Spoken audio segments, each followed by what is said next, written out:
but it is an investment that has to come from their end. Also, it is on a reimbursement basis, meaning that we don't pay until the job is complete.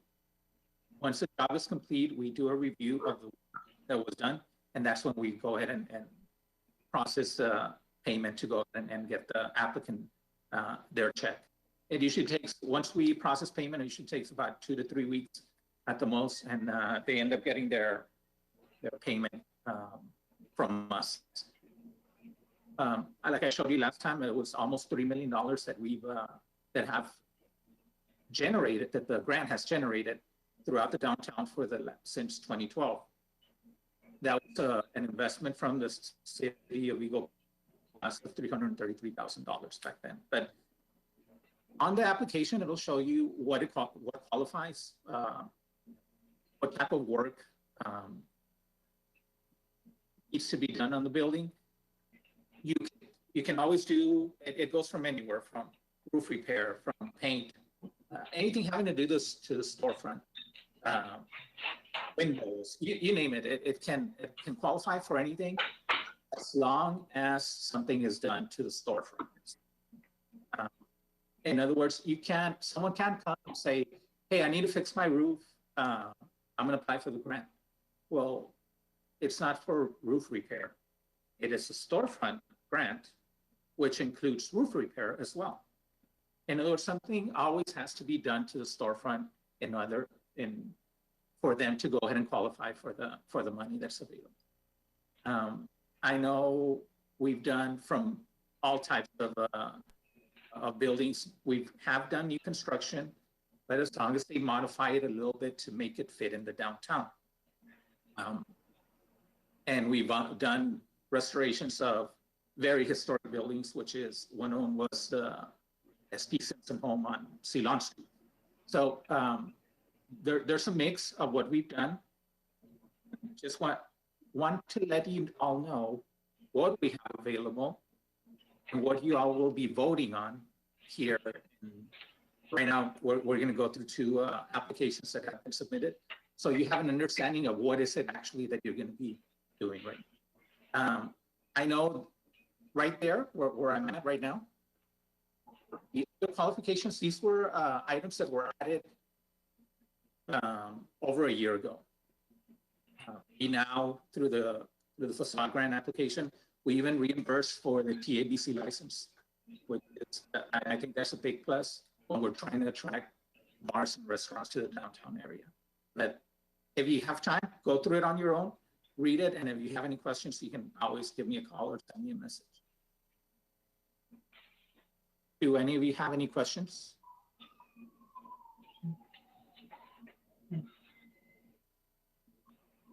Not at the moment. No, okay. Okay, so and now when we actually vote on or you all vote on the 2 applications that have been submitted, so feel free to ask me any questions as we go through them. Okay, I guess we can move to the next item. Archer? Moving on to new business. All right, guys. So item A is going to be a discussion of possible action for a facade grant application submitted by Mirna Menchaca for a property located at 498 Jefferson Street. Okay, and me open that one up.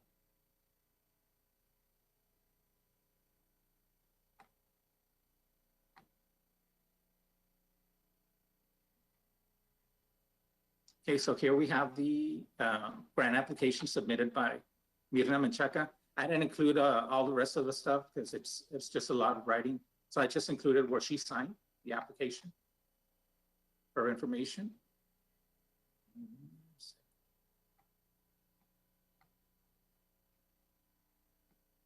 So what Mirna Menchaca is doing, it's a property on 498 Jefferson.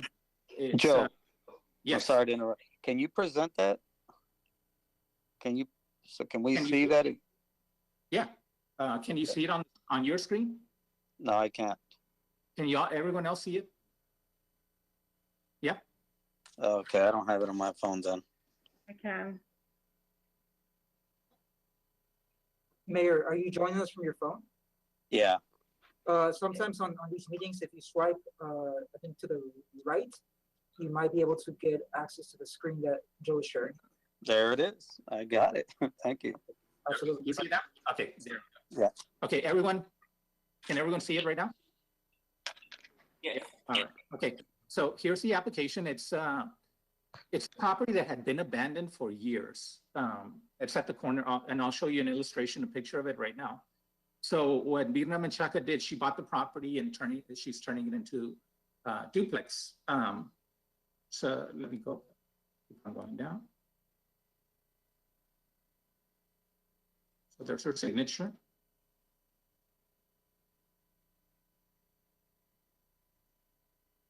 Still part of the application. So this is the property. It's at the corner of Jefferson and Ford Street. This is the way it looked like before. And as you can see, Arturo and I, we were out in this area, where Arturo, maybe a couple of months ago, that, you know, this area, if we can start targeting when it comes to residential and actually providing aid to make these houses, one of them, a lot of them are abandoned, but if we can make them habitable, it'd be something, it'd be a great accomplishment from our end. So I'm glad they went ahead and bought this building to turn it into a duplex. So that's what it looks like right now. This is what we're gonna end up doing more or less. We did like a sketch of it. So it has, one of the doors is gonna be on the side, and believe me, the illustration, once I scanned it, looks very different than the way I drew it, but it's gonna have, one of the doors is on Jefferson Street and the other one's on Ford. So that's kind of what they're gonna go with, this look. The colors might change a little bit, but it's gonna turn into this from what we were looking at right now, from this.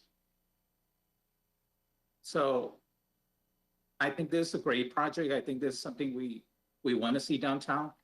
This is something that we've been seeing here lately, where people are buying properties like these to go ahead and rehab and but people that live in this. Anyway, so here I have the two quotes, and one thing that I noticed, that one at the top says invoice. So that's one thing that I'm gonna have to get corrected from the applicant. So we have one, and we have two, which we would require before 3 quotes, but now we're requiring 2. So here you have the other quote.